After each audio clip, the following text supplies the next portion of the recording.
Hello, my name is Kriti, and in this video, I'm going to talk a little bit about my experience with the course, about SAFMATES, and weekly discussion. So, to start with overall experience, I think coming in from 620 to 622, everything was same for me. The format, the weekly assignments, weekly SAFMATES. So, I think that in itself was really helpful for me because I knew how to organize my time with studying and weekly assignments and things like that.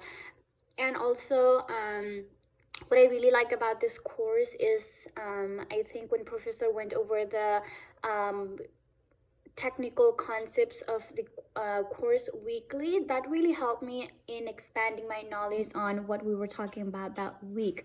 With that said, I think when we had to do weekly discussion,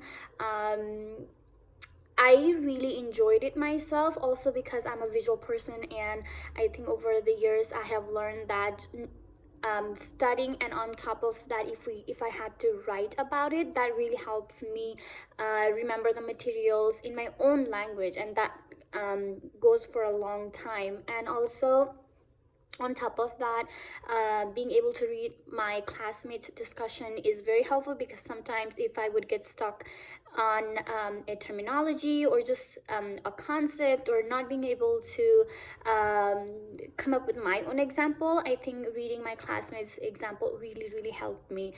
In terms of SAFMATES, so usually what happens with me is when a new deck is introduced, of course that always takes time for me to reach that standard point of achieving 14 cards in 30 seconds.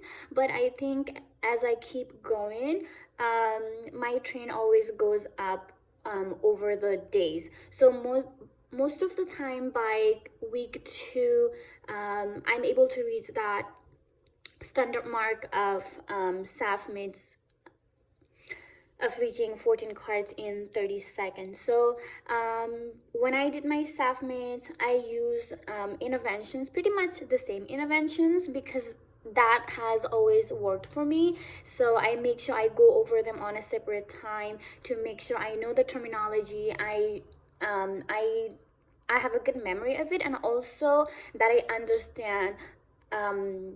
Unlike when I'm actually running the trial, I'm just trying to focus on accuracy and getting the card, so I'm not really understanding anything. But when I did that on a separate time, it really helped me just understand the terminologies and the definitions and the examples of that terminology. And I think yeah, that's how I did, and I really enjoyed this course. Also, being able to join the collaborative session every week was nice, because in last class I was not able to had that allowed me to come up with questions and kind of interact with the professor and other classmates, so that was really nice as well. And I think that's pretty much it for this video. Thank you.